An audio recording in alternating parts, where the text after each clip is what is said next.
improvement. This is another improvement that has been made in the new BNSS by incorporating this provision in section 50. Then coming to section 53. Section 53 of the Code of Criminal Procedure, that is examination of the accused by a medical practitioner at the request of the police officer. The title remains the same even in the BNSS also. That is in the form of section 51, wherein in the explanation, instead of medical officer, it is mentioned as registered medical practitioner.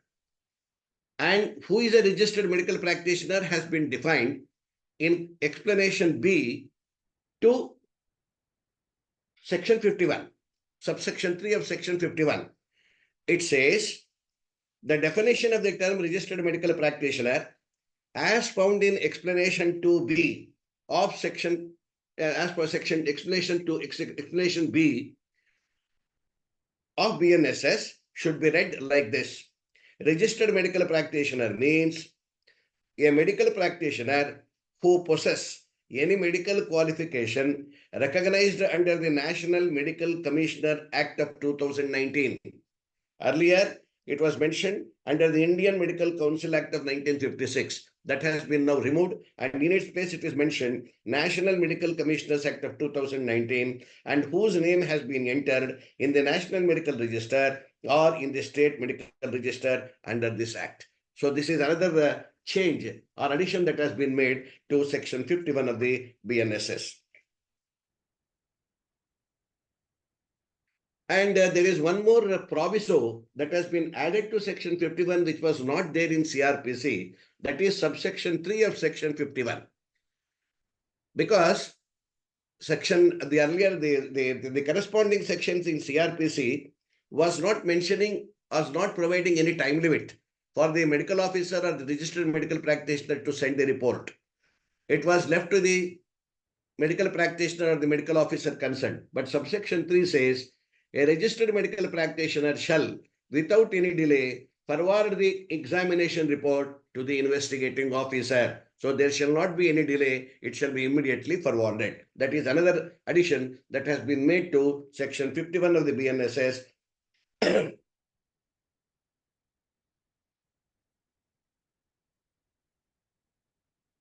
Then coming to section 54 of the CRPC, which is equivalent to section 53 BNSS. There is one more provision that has been added, which is a new provision to section 53. Section 53, subsection 1, this is under the caption, examination of the arrested person by a medical officer. Arrested person by a medical officer. The proviso to subsection 1 says, it is an addition, that if the medical officer or the registered medical practitioner is of the opinion that one more examination of such person is necessary, he may do so. So this option was not given to the medical officer or the registered medical practitioner in CRPC. Under this proviso to subsection 1, this option has also been given to the registered medical practitioner or the medical officer. So if he is of the opinion that one more examination of such person is necessary, he may direct examination of the accused once again. Then, coming to section 54 of the BNSS. In section 54 of the BNSS deals with identification of persons arrested. Here, a proviso has been added to the main section. The main section has almost remained unaltered, but a proviso has been added wherein it is stated that if the person identifying the person arrested, if the person identifying the arrested person is mentally or physically disabled, such a process of identification shall take place under the supervision of a magistrate who shall take appropriate steps to ensure that such person identifies the person arrested using methods that person is comfortable with. and the identification process shall be recorded by the audio, video, electronic means. What does it mean? The meaning is this: a person committing an offense was seen by another person. That another person is either mentally or physically disabled. Now, that person who is a witness to the incident has to identify the accused. But unfortunately, that person is mentally or physically disabled. So there may be some problem in the process of identification. So in order to get over such problem, the law says such identification process shall be done before a magistrate. Then what the magistrate has to do? Magistrate must ensure that the process of identification should be done in such a way that the person who is mentally or physically disabled should be comfortable with. By way of raw example, I can say, let us say a person who is either physically or mentally disabled in a house, who is actually identified the accused while committing a crime. In that house, there may be one or two persons, maybe a brother or a sister or father or mother or whoever it is, who is well comfortable with the signatures or the signs or the gestures that the fellow makes. So they are in a position to interpret what exactly he is intending to speak or he is intending to say. So if that person is taken as an interpreter or a translator to what the signs and words that the physically or mentally disabled person is going to say, that could be a situation with which, according to me, that mentally or physically disabled person will be comfortable with. And so he may be in a position to identify the person in a most comfortable manner. This is only a raw example that I am giving, may not be taken as an example found in the statute book. Then so far as section 55 to 57 of the CRPC is concerned, that has remained unchanged and there is no amendment to that effect. And section 57 CRPC, sorry, 57, 58, 57 CRPC, which is equivalent to section 58 of the BNSS, provides that the corresponding, the reading of the news provision is same as in old CRPC, except addition of the words whether having jurisdiction or not at the end. What do we mean by this? If we go through the provisions of section 57 CRPC, we will be able to understand what exactly the addition that has been made. I am reading the section 57 CRPC. It reads as follows: no police officer shall detain in custody a person arrested without a warrant for a longer period than under all circumstances of the case is reasonable, and such period shall not, in the absence of a specific order of the magistrate under section 167, exceed 24 hours, exclusive of the time necessary for the journey from the place of arrest to the magistrate court. I am emphasizing the word to the magistrate court, which is found in CRPC. Now, what is the change that has been effected? In the corresponding section 57 of the BNSS, it reads as under, 58. No police officer shall detain in custody a person arrested without a warrant for a longer period than under all circumstances of the case reasonable, and such period shall not, in the absence of a special order of a magistrate under section 187 BNSS, that is 167 CRPC, exceed 24 hours, exclusive of the time necessary for the journey from the place of arrest to the magistrate court. Up to this, there is no change. It is remained, whatever that is found in section 57 has been incorporated here. But the further word, whether having jurisdiction or not, has been added. So a person who has been arrested by a police officer has to produce the accused before a magistrate within 24 hours, excluding the time taken for journey from the place of arrest to the court. That's what the Constitution also says. But here, they don't say to the magistrate court having jurisdiction. Now, it is clarified by saying to the nearest magistrate court, to the magistrate, whether having jurisdiction or not. The magistrate who is nearer, either he may be having jurisdiction to try this case or may not be having, but he shall be produced before that magistrate for the purpose of production only and to see that there is a proper compliance of 24 hours mandate. This is so far as the amendment to section 57 of the CRPC, which is found in section 58 of the BNSS. Then coming to chapter 6. Chapter 6 BNSS deals with process to compel appearance. Under the CRPC, the only mode in which the summons, the accused or the person could be secured before the court was issuance of a summons. But now, in addition to that, every summons issued by a court under this Sanhita, I am reading BNSS section 363, shall be one, in writing, in duplicate, signed by the so and so, it is as found in CRPC. Number 2, that is Roman number 2, is an added version here. Every summons issued by the court under this Sanhita shall be in an encrypted or any other form of electronic communication and shall bear the image of the seal of the court or digital signature. This is one improvement that has been made, or by way of an addition to section 63 BNSS, which is equivalent to section 61 of this CRPC, wherein a summons can be issued in an encrypted manner or any other form of electronic communication and shall bear the image of the seal of the court or the digital signature. So, summons can be issued not only in the ordinary process, as we were doing earlier, but now it can be issued even through electronic mode also. This is another improvement that has been made in the new Sanhita BNSS.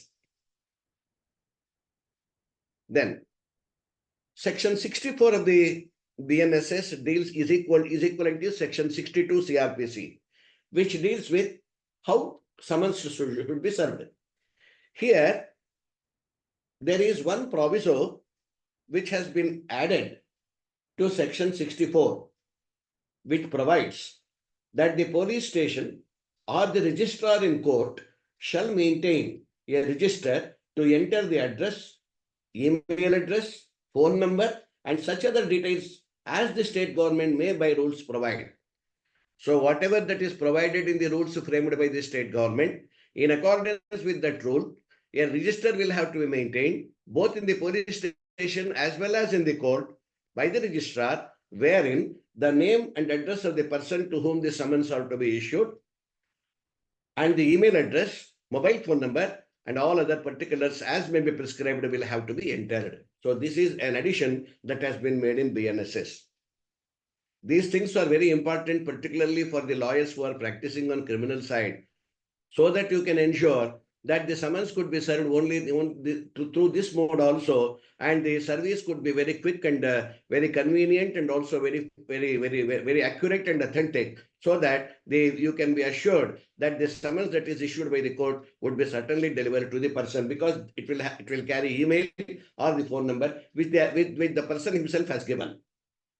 Then there is another proviso which has been added to subsection 2 of section 64 of the BNSS, which says, subsection 2 says, the summons shall be practicable be served personally on the person summoned by delivering or tendering to him one of the duplicates of the custom. That is, when we are taking the summons physically. Normally in a criminal court, we entrust the summons to the police. The police constable or the police officer, whoever it is, he will go to the place of the addressee and he will try to deliver the copy of the summons personally or to any adult member of the family or in the manner prescribed in the code. Now, in addition to that, a proviso has been added here. What does it say is that summons being the image, that summons bearing the image of the court seal may also be served by electronic communication in such form and in such manner as the state government may by rules provide. So this is another addition that has been made to section 64 of the BNSS, which is equivalent to section 61 of the Criminal Procedure Code.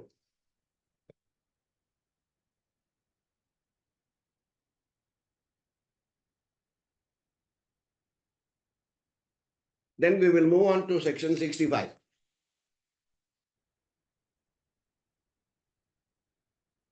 Service of summons on corporate bodies, firms, and societies. Here, in almost all enactments, where there is a provision for offenses, taking cognizance of offense, etc., and punishment, there will be one section called offenses by companies. And that particular section generally says like this: where the person accused is a company, then every person who is a person who is a secretary, local manager, or other principal officer, or any other person who is in charge of and responsible for the conduct of the business shall be made as the accused. And they are the persons on whom the summons will have to be served or the process will have to be served. This is what is found in almost all provision. And service of summons also could be done only on secretary, local manager, or other principal officer. But in this regard, there is a change. By substituting the whole section itself, and the substituted provision reads like this. It is in the form of subsection 1 of section 65. Service of summons on corporate bodies, firms, and societies. Subsection 1. Service of a summons on a company or a corporation may be effected by serving it on the director, manager, secretary, or other officer of the company or corporation, or by letter sent by registered post addressed to the director, manager, secretary, or other officers of the company or corporation in India, in which case the service shall be deemed to have been effected. This is very important. Service is deemed to have been effected when the letter would arrive in the ordinary course of post. So this is an addition, substitution rather, I would say, to subsection 1 of section 63 of the CRPC, which is in the form of subsection 1 of section 65 of the BNSS.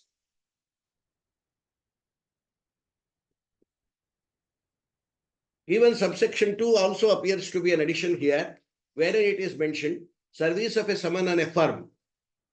Subsection 1 deals with company or corporation. Subsection 2 deals with service of summons on a firm or other association of individuals may be effected by serving it on any partner of such firm or association, or by letter sent by registered post addressed to such partner, in which case the service shall be deemed to have been effected when the letter would arrive in the ordinary course of post. So these two provisions will help the court magistrate on the one hand and also the advocate on the other hand. How? Why? Because I tell you, subsection 1 says if proper compliance of subsection 1 and subsection 2 is done, then for all purposes, it can be considered as a deemed service. So once it is considered as a deemed service, there is no need for issuing a second summons. The court can, on the request of the advocate or the prosecutor, can take further coercive steps to secure the presence of the person before the court. That is how I understand this section 65 of the subsection 1 and 2 of the BNSS. Then from section 66 to 69, there is no change. It is as it is. It has been literally incorporated into the BNSS. In section 70, proof of service in such cases and when serving officer not present. How to prove it? There is an addition made by way of subsection 3 to section 70 of BNSS. And equivalent provision is section 68 of the CRPC. And the added subsection reads like this: all summons served through electronic communication under section 64 to 71, which we have already read, shall be considered as duly served, and a copy of such summons shall be attested and kept as a proof of service of summons. So whatever this summons that have been served through electronic means, a copy of that summons will have to be kept as a record with proper endorsement made on it in the file itself. So that itself is sufficient proof of service of summons. So it can be considered as a deemed service, and the court can proceed to take further steps in the matter on the request of the prosecutor or the advocate for the complainant. Then coming to section 71 of BNSS, which is equal to section 69 of the CRPC. It is under the caption service of summons on witness. In subsection 1, it is modified, in the sense altered, by adding the word that the summons could be served through electronic communication also, or by registered post addressed to the witness at the place where he ordinarily resides or carries on business or personally work for gain. So electronic communication summons, issuance of summons to the witness through electronic communication is also a proper service, and that can be considered as a deemed service. This is how section 71 has been modified.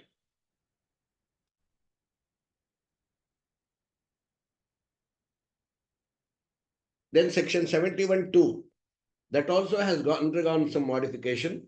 I am reading section 71 subsection 2, that is service of summons on witness. When an acknowledgement purporting to be signed by a witness or an endorsement purporting to be made by a postal employee that the witness refused to take delivery of the summons has been received, or on proof of delivery of summons under subsection 1 through electronic communication, to the satisfaction of the court issuing summons may deem that the summons has been duly served. This word summons has been duly served is being very often used here, because if the court wants to proceed against a person by using coercive steps like issuing a bailable warrant or non-bailable warrant, the court must be satisfied that the summons that has been issued either physically or through electronic mode has been duly served. Or the law must say if a proper procedure is complied with, it is deemed to have been served.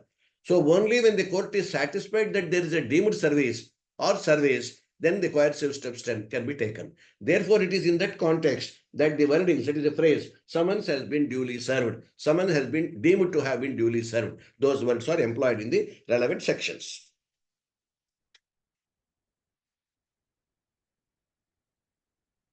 Then coming to the same chapter in part B, warrant of arrest. This is from section 72 to section 81 of BNSS, which is equal to section 70 to 79 CRPC.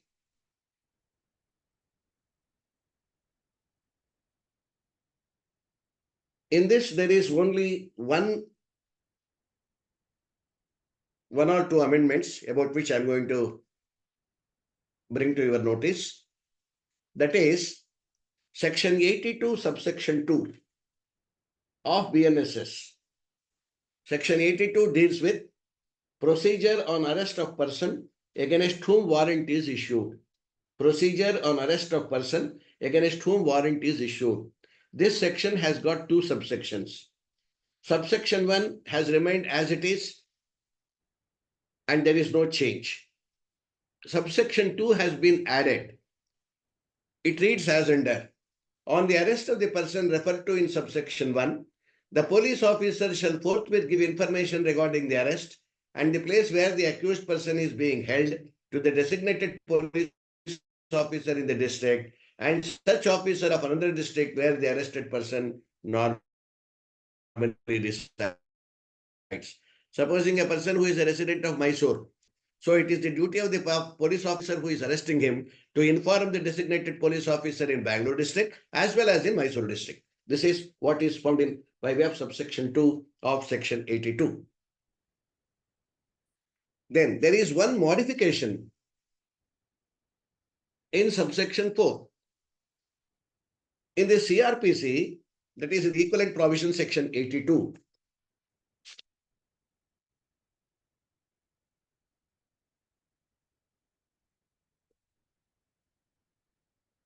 who can be declared as a proclaimed offender? In CRPC subsection 4, it reads as follows: where a proclamation published under subsection 1 is in respect of a person accused of an offence punishable under section 302, 304, 364, 367, 382, 392, etc., etc., etc., or 460 of the Indian Penal Code, and such person fails to appear at the specified place and time required by the proclamation, the court may, after making such inquiry, as it thinks fit, pronounce him as a proclaimed offender and make a declaration to that effect. So in this old section 4, subsection 4 CRPC, the different sections of the Indian Penal Code have been mentioned, where in which case the failure of the accused to appear may give power to the court to declare him as a proclaimed offender. But in BNSS, subsection 4, those sections have been taken away. It reads like this. I'm reading the new section now. Where a proclamation published under subsection 1 is in respect of a person accused of an offence, which is made punishable with an imprisonment of 10 years or more, or imprisonment for life, or with death, under Bharatiya Nagarik Sanhita, that is Indian Penal Code, BNS 2023, or under any law for the time being in force. This is an addition also. Or under any law for the time being in force, he was not found in a CRPC. That is added here. And such person fails to appear at the specified place and time required by the proclamation, the court may, after making such inquiry, as it thinks fit, pronounce him a proclaimed offender and make a declaration to that effect. So this is a change or a modification that has been made, because they have not mentioned those sections. They have mentioned it even if it is an offence punishable with 10 years or more, including the offences of life imprisonment and death, under Indian Penal Code, or under any law for the time being in force. If a person who fails to appear in terms of the proclamation warrant, the court may declare him as a proclaimed offender. This is another important change that has been brought out in BNSS.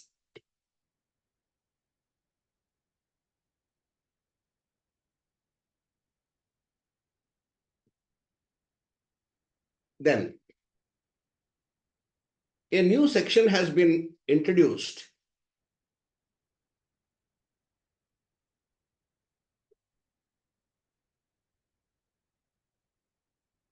in the form of section 86, which is not found in CRPC. It's a new section under BNSS.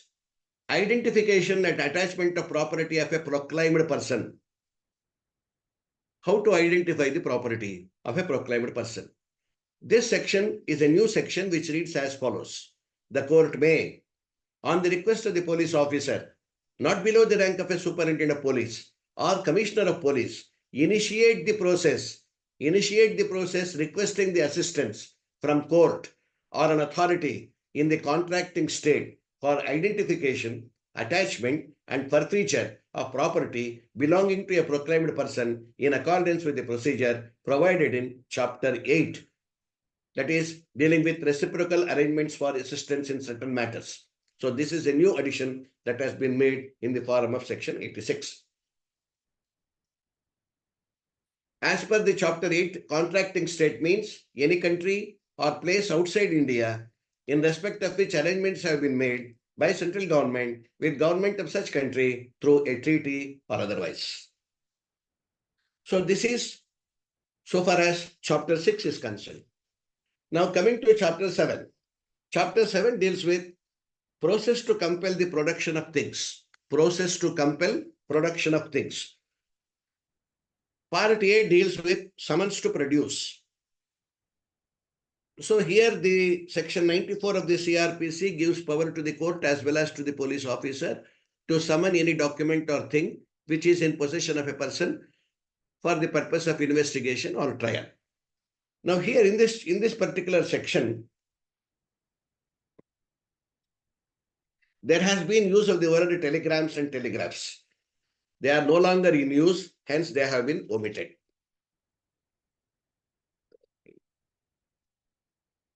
And in addition to documents and things, the electronic communications, including communication devices, which is likely to contain digital evidence, have also been added.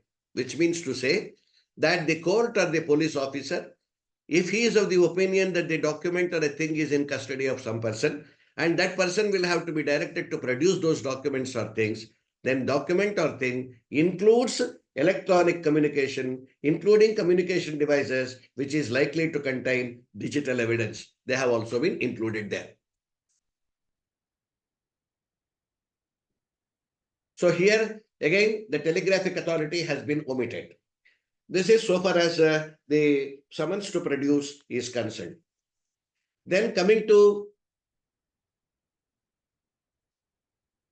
section 99 to 101 of the CRPC, which is equal to section 102, 102 to section 104 of the BNSS.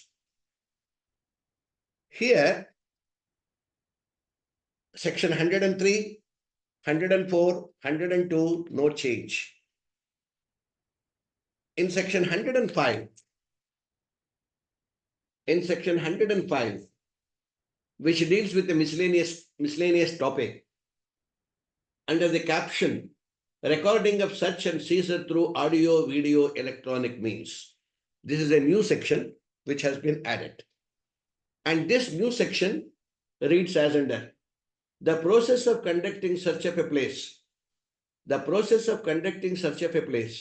or taking possession of any property, article, or thing under this chapter, or under section 185, including preparation of the list of all things seized in the course of such search, and seizure and signing of such list by the witnesses, shall be recorded through any audio, video, electronic means, preferably mobile phones, and police officer shall, without delay, forward such recording to the district magistrate, subdivisional magistrate, or judicial magistrate first class.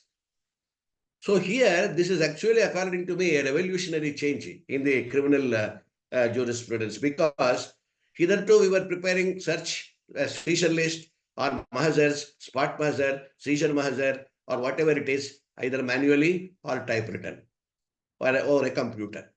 But now the law has been changed to say that they can be done, and such procedure of search and seizure shall be recorded through audio, video, electronic means, and preferably mobile phones. And such list that is prepared shall be immediately forwarded to the district magistrate, or to the subdivisional magistrate, or to the judicial magistrate first class. So this is the power. This actually, according to me, makes the police officers or the law enforcing agencies also to be very alert while conducting search and seizure. And it also makes the court also to believe the authenticity and accuracy of the such search and seizure made.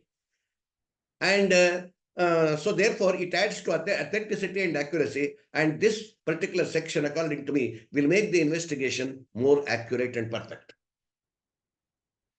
This is so far as section 105 is concerned, a new section which has been introduced.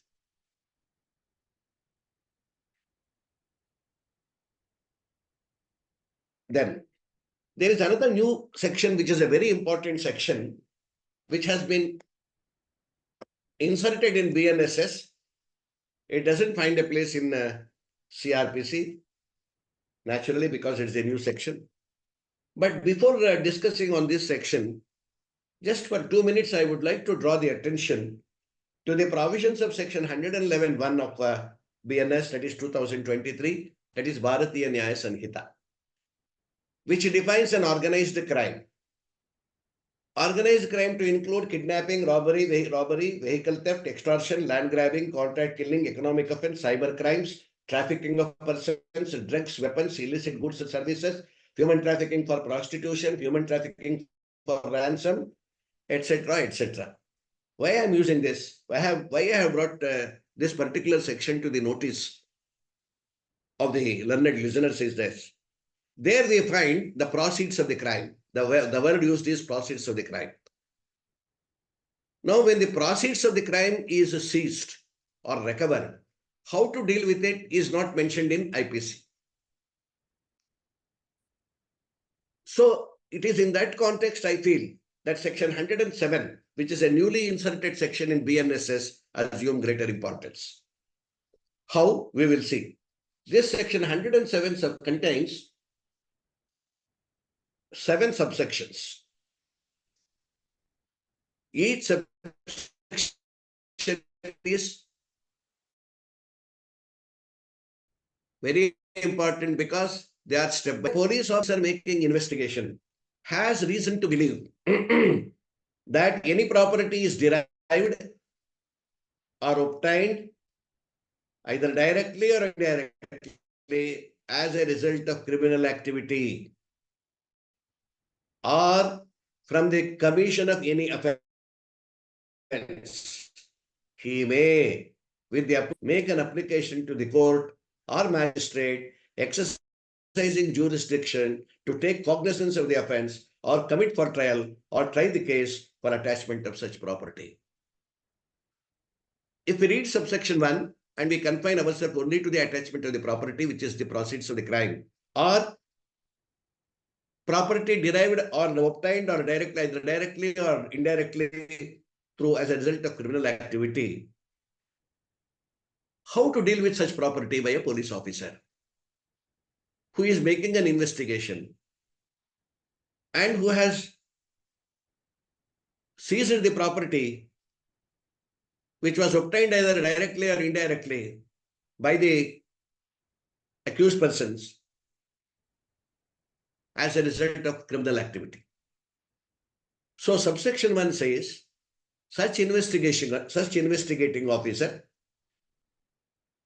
after obtaining approval from the superintendent of police or commissioner of police, will have to make an application to the court or magistrate exercising jurisdiction over the subject matter to take cognizance of the offense and also for attachment of the property. So the power to order for attachment of the property rests with the court or the magistrate, and an application will have to be filed by the investigating officer. And before filing such application, the investigating officer will have to obtain the approval from the higher officer, that is the superintendent of police or the commissioner of police. This is what subsection 1 says. Subsection 2, if the court or the magistrate has reason to believe, whether before or after taking evidence, that all or any of such properties are proceeds or the proceeds of crime, the court or magistrate may issue a notice upon such person, calling upon him to show cause within a period of 14 days as to why an order of attachment shall not be made. So when such an application is made to the magistrate, and in that application it is disclosed as to in whose custody or possession the said property is there, which is the property obtained directly or indirectly through criminal activity, then it is the duty of the magistrate to issue show cause notice to that person to appear before him within 14 days and to show cause as to why that property should not be attached. This is subsection 2. Then subsection 3 says, where a notice is issued under subsection 2, specifies any property as being held by any other person on behalf of such person, a copy of the notice shall also be served upon such other person. So if X is having the custody of the property on behalf of Y, who has obtained the property directly or indirectly from a criminal activity, then the court will have to issue notice to Y also. That is what subsection 3 says. Then subsection 4, the court or a judicial magistrate may, after considering the explanation, if any, to the show cause notice issued under subsection 2 and the materials available before such court or magistrate, and after giving reasonable opportunity of being heard to such person or persons, may pass an order of attachment in respect of those properties which are found to be the proceeds of crime. So once the person to whom the show cause notice is issued appears before the court and offers some explanation, it is the duty of the magistrate to consider the explanation in the light of the legal aspects and also provide an opportunity of being heard, that is, follow the principles of natural justice, and then pass an order of attachment. So before passing an order of attachment, the party has to be heard. A full opportunity will have to be given to the party to submit whatever he wants to say. There is a proviso to subsection 4. What is that proviso? Provided that if such person does not appear before the court or the magistrate or represent his case before the court or magistrate within a period of 14 days, specified in the show cause notice, the court or magistrate may proceed to pass an ex parte order. So a person to whom the notice under the show cause notice has been issued under subsection 2 to appear before him within 14 days and show cause as to why the property should not be attached, fails to appear before the court and offer any explanation, then the court can proceed to pass an ex parte order. Number 5, notwithstanding anything contained in subsection 2. So whatever may be that is found in that is even before issuance of a show cause notice of 14 days. Notwithstanding anything contained in subsection 2, if the court or the magistrate is of the opinion that issuance of a notice under the said subsection would defeat the object of attachment or seizure, the court or magistrate may, by interim order, pass ex parte directing attachment or seizure of such property, and such order remain in force till an order under subsection 6 is passed. What do you mean by this? Subsection 2 says that when an application is made before a magistrate by a police officer, by the investigating officer, that such and such a person is in possession of such and such a property, which is the product, which is the property obtained from criminal activity, then the magistrate will have to issue a show cause notice asking upon that particular person to appear before him and to show cause within 14 days. But the investigating officer would say, sir, if you issue 14 days notice, that person will see that the property itself is property itself disappears, or he will see that the property is further alienated, or he will see that the property does not exist at all. So if that is done, the very object of attachment and seizure itself will be defeated. Therefore, kindly don't issue notice. Before issuing a notice, please pass an order for attachment. Let the order for attachment be there, and then notice go, so that let him appear within 14 days and then show cause as to why attachment should not be released. That will actually save or serve the purpose or the object behind the attachment of such property. So if such an application is made, and if the magistrate is also satisfied that there are such exigencies which are prevailing, which warrants him to issue an ex parte order of attachment, then the magistrate may, for the reasons to be recorded in writing, may pass such an order. This is what subsection 5 of section 107 says, according to me. And such an order, which is an interim order, will remain in force till final order is passed under subsection 6. Now, what does subsection 6 says?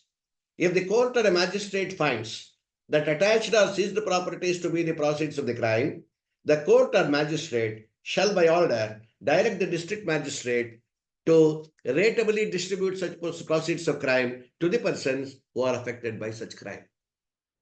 What is the meaning of this? The meaning of this, according to me, is if after following the procedure mentioned above from subsection 1 to subsection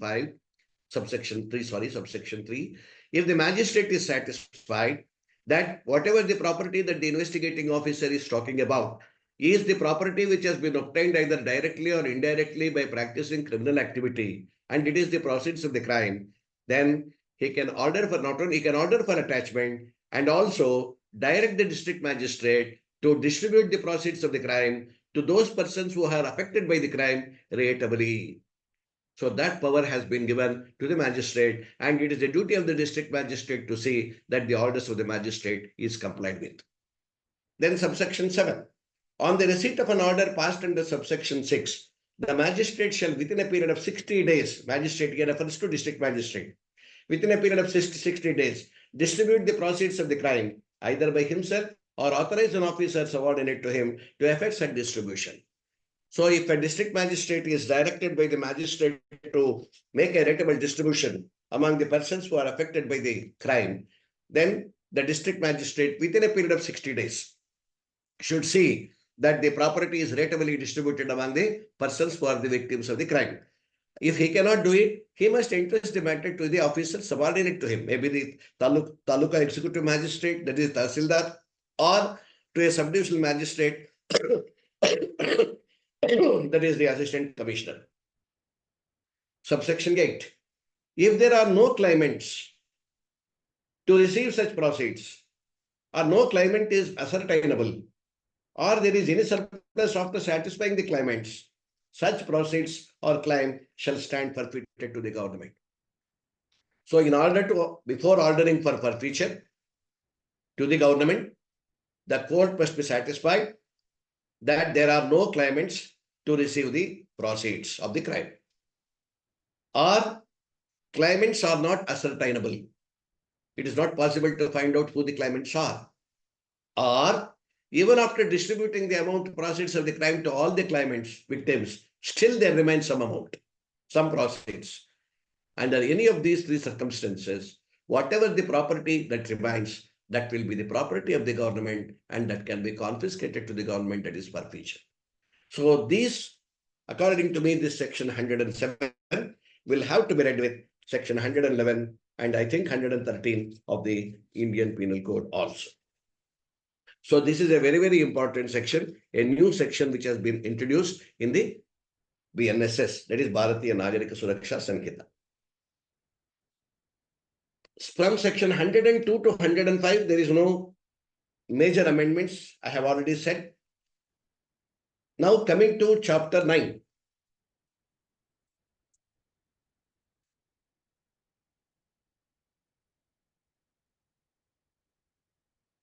Chapter 9 deals with security for keeping peace and good behavior. This is from section 106 to 124 CRPC, which is equal to 125 to 143 BNSS. From section 125 to 128 of BNSS, that is from section 106 to 109 CRPC, there is no change. Whatever that is found in 106 to 109 has been incorporated in the BNSS.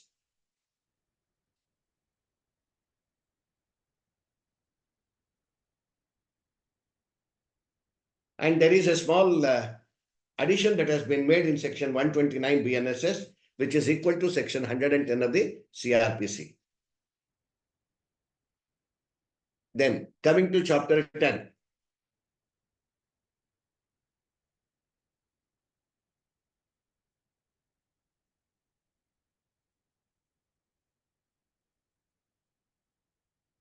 Chapter 10 is from section 144. 144 to order for maintenance of wives and children and parents.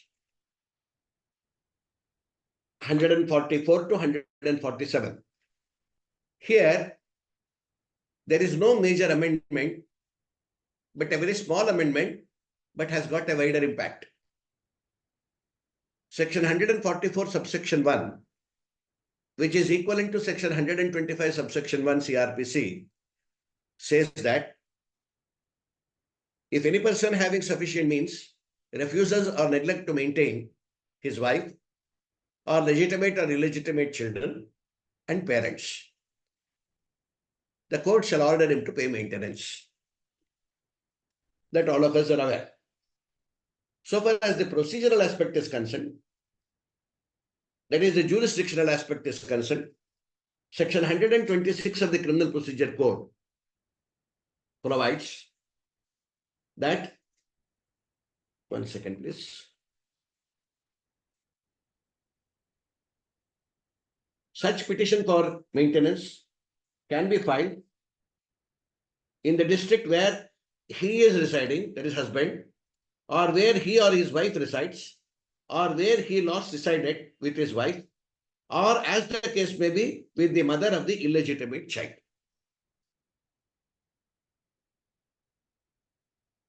A simple question will arise. If a father wants to file a petition for maintenance, if the mother wants to file a petition for maintenance, where they should file? No doubt where he is residing. Supposing the parents are in Bangalore, he is employed in Delhi. Can the parents go to Delhi and file a petition under section 125 for maintenance? Will it be practicable, convenient? Impossible. So perhaps realizing this, in BNSS, in addition to A, B, and C, which is already there, D has been included to say that such petition can be filed where the father is residing or mother is residing. So if the parents are residing in Bangalore, let the son be residing elsewhere in India, doesn't matter. They can file a petition for maintenance in Bangalore itself. So this is another important amendment that has been made according to me to section 145 of the BNSS, which is equal to section 126 of the CRPC.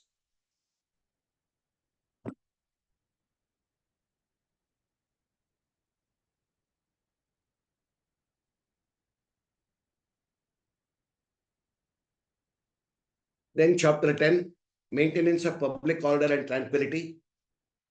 There is no major change. It is from section 148 to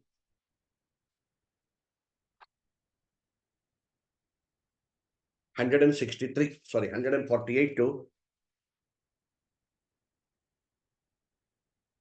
167. There is BNSS. Then preventive action of police. This is from chapter 12, section 149 to 153 of the CRPC, which is equal to section 168 to 172 of the BNSS. In this chapter, there is one section which has been newly added. That is section 172. Persons bound to conform to lawful directions. This is a new section that has been introduced. This section has got two subsections. Subsection 1 reads as under: all persons shall be bound to conform to lawful directions of a police officer given in fulfillment of any of his duty under this chapter. A police officer who is on duty may issue general directions even orally while he is on duty, directing the citizens not to go in that way, or not to come in this way, or not to gather, or not to create a mob, some such thing. It is the duty of every citizen to obey the directions of a police officer, because the police officers are there to maintain law and order. So therefore, it is the responsibility of every citizen to obey the directions and enable the police officer or the law enforcing agency to comply with the fulfillment of the law, that is maintenance of law and order. Kanunu ಮತ್ತು ಸುವ್ಯವಸ್ಥೆ. If that is not done, what happens? Subsection 2.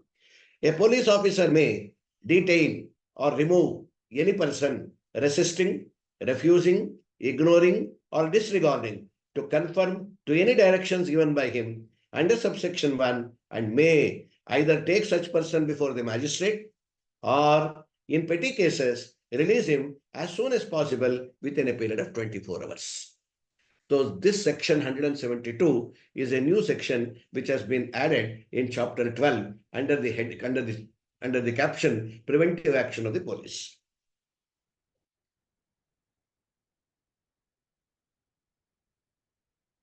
Now we will move on to the another very important chapter, that is chapter 13, information to the police and their powers to investigate.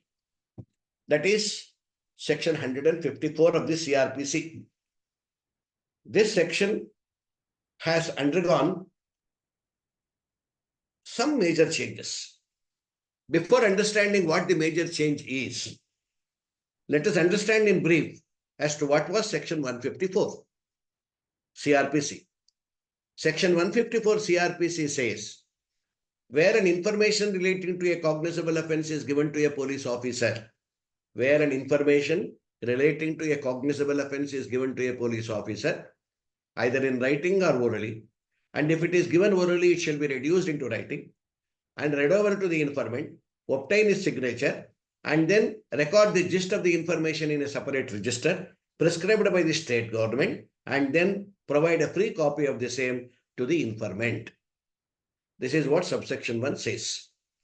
So it does not say whether any police officer of any police station is entitled to can receive the information relating to a cognizable offence, or it is only a police officer of a police station who has got jurisdiction over that particular area only should receive and should register a case on the receipt of a information relating to a cognizable offence. However, it is one thing is clear, either it is section 154 C1 CRPC or it is section 173 of the Criminal Procedure Code, BNSS. One thing is clear, that an information must be relating to a cognizable offense. What is cognizable offense? For the youngsters, I am telling, for the freshers, cognizable offense means, as I have already told earlier, as defined in the definition column of CRPC, a cognizable offense means an offense which has been shown as cognizable in the schedule appended to the Sanhita, where a police officer can arrest a person without a warrant.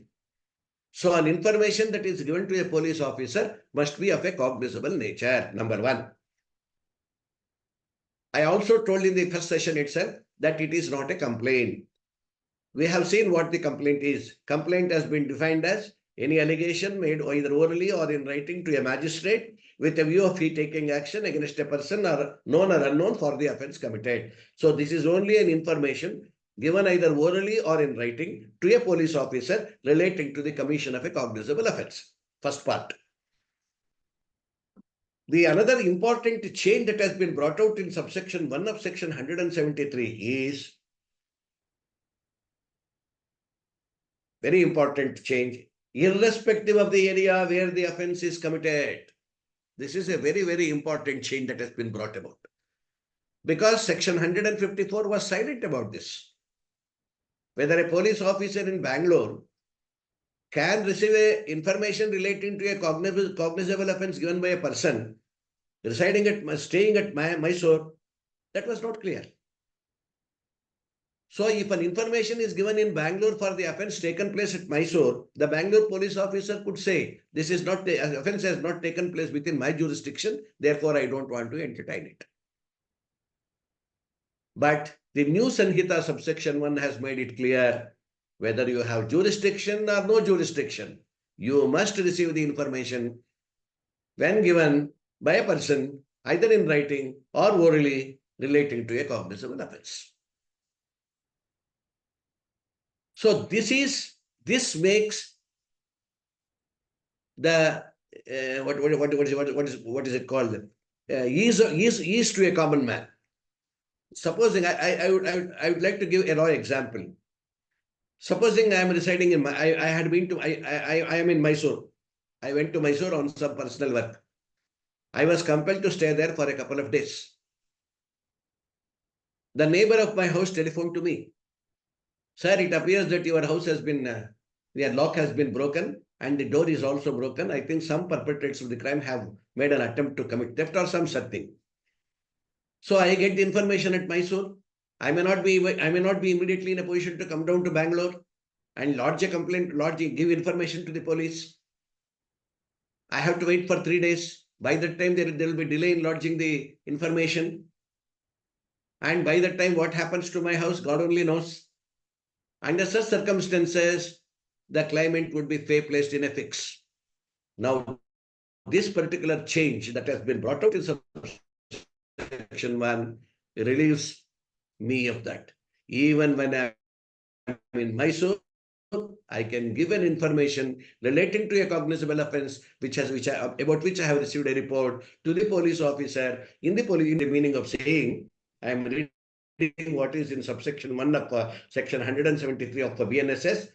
Every information relating to the commission of a cognizable offense, emphasize, irrespective of the area where the offense is committed, may be orally or by electronic communication to the officer in charge of the police station, may be given. Even I can send my information through email to the police station, or I can give an information there itself. Whether that police station has got jurisdiction or not, they have to receive that information, and rest of the things are same. So far as subsection 1 is concerned, there is no change. But there will be something to do further if it is given electronically. So therefore, subsection 1 further clarifies in section 173. What is the clarification? Subclause 1. If it is given orally, it shall be reduced into writing by him, that is by the officer in charge of the police station, or under his direction. So he may direct the writer in the police station to write down, and be read over to the informant, and every such information, whether given in writing or reduced into writing, as aforesaid, shall be signed by the person giving it. So the informant is in the police station itself. He has gone to the police station, he has orally informed, or he has given it in writing. If it is orally given, the police officer shall reduce it into writing or cause that to be reduced, read it over to the informant and obtain his signature. But the problem arises when such information is given electronically. The police officer, the law enforcing agency, has to satisfy itself or himself that the electronically given information is genuine, it is authentic, and it is me only who has given that information. Unless that is got clarified by the police officer, it may be very difficult for the law enforcing agencies to proceed further. Therefore, the subsection 1 further says, by way of clause 2 to subsection 1 of section 173, that I am reading it. By electronic communication, if it is given, it shall be taken on record by him on being signed within 3 days by the person giving it. So if I have sent communication electronically from Mysore to Bangalore, within 3 days, I have to come down from Mysore to Bangalore, go to the concerned police station to which place I have given information and authenticate it. Then the law enforcing agency will be satisfied that it is an authenticated information so that they can proceed further. So this is how subsection 1 of section 173, according to me, will have to be understood. And rest of the things in subsection 1 remain unaltered and it is the same. And of course, the first proviso is the same. Only thing is sections are changed because in first proviso of section 173, 154, sections of 354, 326, acid attack, rape, avella ಸೇರಿಸಿದ್ದಾರೆ. ಅದಕ್ಕೆ corresponding sections BNSS ಅಲ್ಲಿ ಏನಿದೆ ಅದನ್ನ ಈ provisoದಲ್ಲಿ ಸೇರಿಸಿದ್ದಾರೆ. And if complaint is given in relation to such offences, it shall be recorded by a woman police officer. That also has remained unchanged. And the provisos also have remained unchanged. That is, if the person against whom the offence is committed is either temporarily or physically disabled, either temporarily or permanently, mentally or physically disabled, how to record that complaint, how to record that information, that is also has remained unchanged, and there is no alteration so far as that part of the thing is concerned. And it has to be videographed. That is also there in the new section. And the another thing is, a copy of that particular information which is registered by the police shall be given to the victim also. Informant or victim. So victim is also entitled for the copy of this. One important thing that I would like to emphasize here itself is, BNSS has recognized and given more rights to the victim under the Nagarik Suraksha Sanhita than what was there in the CRPC. CRPC 1973 for the first time has recognized the rights of the victim and has given some rights under the 1973 code. And in BNSS, some more rights have been given to the victim, and we will see as we progress, as we proceed further, as to what are all the other rights that are given to the victim.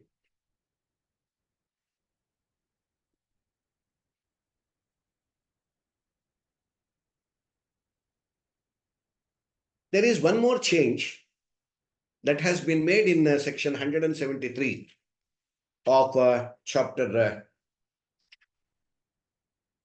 13. That is information to the police officer and their power to investigate. That is first information register, record, first information report. Subsection 3 is again a newly added provision in this section 173, where for the first time, the police officer has been given power to make a preliminary inquiry before proceeding to investigation. That subsection 3 reads as under: without prejudice to the provisions contained in section 175, on the receipt of an information relating to the commission of any cognizable offence, which is made punishable, important, which is made punishable for 3 years or more, but less than 7 years, the officer in charge of the police station may, with the prior permission from an officer not below the rank of a deputy superintendent of police, considering the nature and gravity of the offense. Number 1, proceed to conduct preliminary inquiry to ascertain whether there exists prima facie case for proceeding with the matter within 14 days. So if an offense is punishable with more than 3 years or more, but less than 7 years, and if such offense is a cognizable offense, then the police officer, that is the investigating officer, with the permission of a deputy superintendent of police, may go to the spot, make a preliminary inquiry to ascertain about the whether there exists a prima facie case or not. ಮೇಲ್ನೋಟಕ್ಕೆ ನಿಜವಾಗ್ಲೂ ಅಲ್ಲಿ information ಕೊಟ್ಟಿರ್ತಕ್ಕಂತಹ ಅಪರಾಧ ಆಗಿದೆಯೇ ಇಲ್ವೇ ಅನ್ನೋದನ್ನ ಮೇಲ್ನೋಟಕ್ಕೆ ಆಗಿದೆಯೇ ಇಲ್ವೇ ಅಂತ ತಿಳ್ಕೊಳ್ಳೋದಕ್ಕೋಸ್ಕರ ಪ್ರಾಥಮಿಕ ತನಿಖೆಯನ್ನ 14 ದಿವಸದ ಒಳಗೆ ಮಾಡಬೇಕು. ಡಿವೈಎಸ್ಪಿ ಅವರ ಪರ್ಮಿಷನ್ ತಗೊಂಡು 14 ದಿವಸದ ಒಳಗೆ ಪ್ರಾಥಮಿಕ ತನಿಖೆಯನ್ನು ಮಾಡುವ ಉದ್ದೇಶ ಏನು ಅಂದ್ರೆ ಅಲ್ಲಿ ನಿಜವಾಗ್ಲೂ ಆ ತರದ ಕೃತ್ಯ ಆಗಿದೆಯೇ ಇಲ್ವೇ ಅನ್ನೋದನ್ನ ತಿಳ್ಕೊಳ್ಳೋದಕ್ಕೆ. ಅದು ಎಂತ ಅಪರಾಧಗಳಿಗೆ ಅಂದ್ರೆ 3 ವರ್ಷ ಮತ್ತು 3 ವರ್ಷಕ್ಕಿಂತ ಜಾಸ್ತಿ ಶಿಕ್ಷಾರ್ಹ ಅಪರಾಧಗಳು, 7 ವರ್ಷಕ್ಕಿಂತ ಕಡಿಮೆ ಶಿಕ್ಷಾರ್ಹ ಅಪರಾಧಗಳಲ್ಲಿ ಪೊಲೀಸ್ ಆಫೀಸರ್ಗೆ ಇದನ್ನು ಮಾಡೋದಕ್ಕೆ ಪವರ್ ಇದೆ.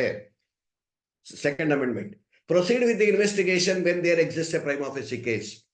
ಆ ಇನ್ವೆಸ್ಟಿಗೇಷನ್ ಅಲ್ಲಿ ಅವರಿಗೆ ಮೇಲ್ನೋಟಕ್ಕೆ ಆ ತರದ ಅಪರಾಧ ಆಗಿದೆ, ಕೃತ್ಯ ಆಗಿದೆ ಅನ್ನೋದ ಮನವರಿಕೆ ಆದ್ರೆ he can proceed with the investigation. So this is another important addition that has been made to section 173, that is equivalent to section 154 CRPC by way of subsection 3. Then subsection 4, it remains as it is, but except an additional sentence which also has got a wider impact. What does it say? Subsection 4, any person aggrieved by the refusal, on the part of the officer in charge of the police station to record information referred to in subsection 1 may send the substance of such information in writing and by post to SP concerned, who, if satisfied that such information discloses the commission of a cognizable offense, shall either investigate the case by himself or direct an investigation by any other police officer subordinate to him in the manner provided by BNSS, and such officer shall have all the powers of an officer in charge of the police station in relation to that offense. I stop there. There is no alteration. What is found in section 154 is found here also. What does it mean? Supposing I go to the police station, I give an information relating to the commission of a cognizable offense, but the police officer refuses to take that into account and register a case. Then what is the remedy open to me? I cannot go to the magistrate directly. I need not go to the magistrate directly and file a private complaint. Instead, I can send that information in writing, duly signed by me, to the jurisdictional superintendent of police, who, on perusal of that report information, if he is satisfied that the information is relating to a cognizable offense, may either investigate the case by himself or may direct order a subordinate to investigate. This is what is the remedy provided to the aggrieved person, a person aggrieved by the refusal made by the police officer of a police station to receive an information. The last sentence is further important, which has been added now. Failing which, that is, even if the superintendent of police does not investigate into the matter or does not take any action on my information given to him in writing, failing which, such aggrieved person may make an application to the magistrate. This is an additional sentence that has been added. This application mentioned here is not a private complaint. Let us not confuse with that. This is nothing to do with section 200 CRPC or an equivalent provision in a section in the BNSS. That we'll come to that later. So if the superintendent of police also does not take any action, then I can go to the magistrate court having jurisdiction and make an application before the magistrate. What sort of application I have to make, that we will see tomorrow. I think time is up. Madam, am I right? Yes, sir.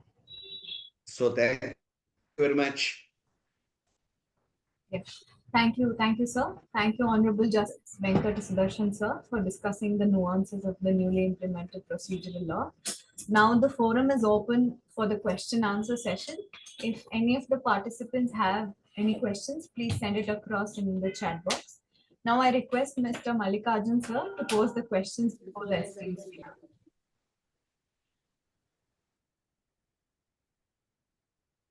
Very good evening, sir. Namaskar, sir. Sir, today we have 3 questions in our inbox. First question is by one Anita. when there are more than one employees. And if all the employees are arrayed as an accused, if the summons issued to one of the accused or more accused, if it is served upon the director or the secretary or the manager of that firm, does it amounts to service of summons of all the accused? It amounts to. Because we are serving the summons on the director in his capacity as the director of a company. Right, sir. So when it is served in the capacity as a, not personally, if summons is being served in his capacity as a director, therefore, according to me, it applies to the company as well as the officers who are in charge of and responsible for the conduct of the business. Yes, sir. Right, sir. So moving on to second question, sir. Now, how if the summons, if it is returned unserved or refused? Unserved for the purpose of refused or not claimed, can we press into the section 22 of the General Process Act? Certainly.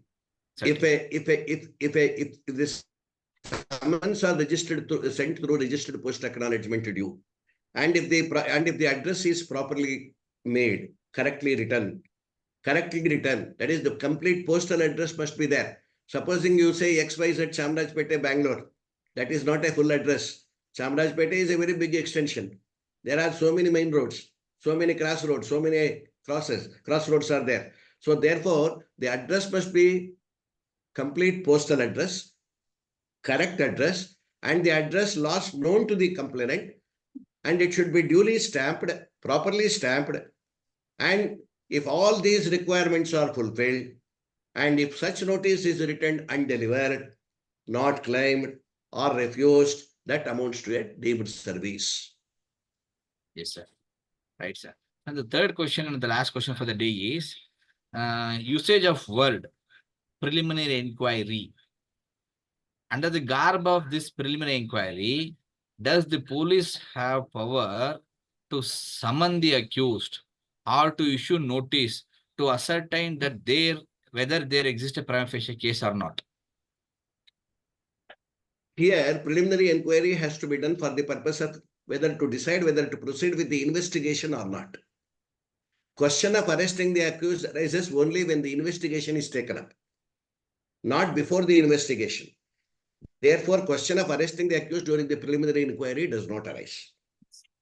Accused may be questioned because that may also be preliminary inquiry. But so far as arresting is concerned, according to me, arresting is a step in the investigation.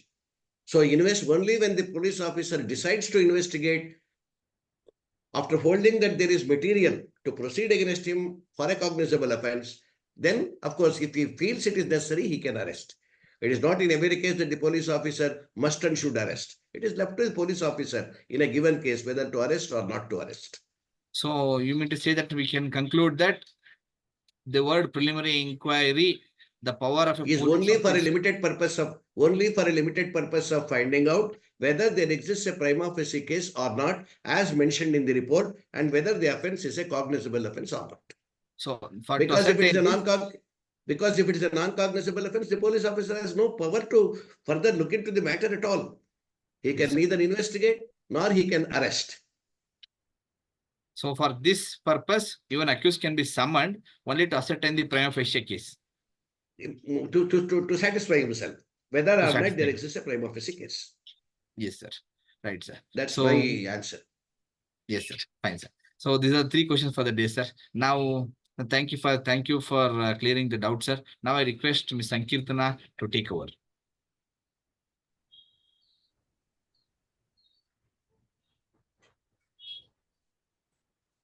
Thank you, sir. Thank you for asking the questions.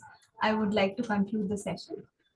We thank our esteemed speaker, Retired Honorable Justice Venkata Sudarshan sir, for spending his precious time enlightening us about the new procedural law. We are very grateful to have you as an esteemed speaker for the lecture series, sir. Thank you very much. This academic initiative is a week-long continuous lecture series. Beginning yesterday, it will continue until Friday, that is 19th of July 2024. Requesting all the participants to join us for the next 2 days as well to expand our knowledge about this vast topic. We certainly hope that this lecture series will help you get a better understanding of the nascent laws. We hope to see you again tomorrow. Thank you for attending today's session. Thank you Thank very you. much. Thank you, sir. Thank you, sir. Thank you, one and all. Thank you, sir. Thank you very much, sir. Thank you.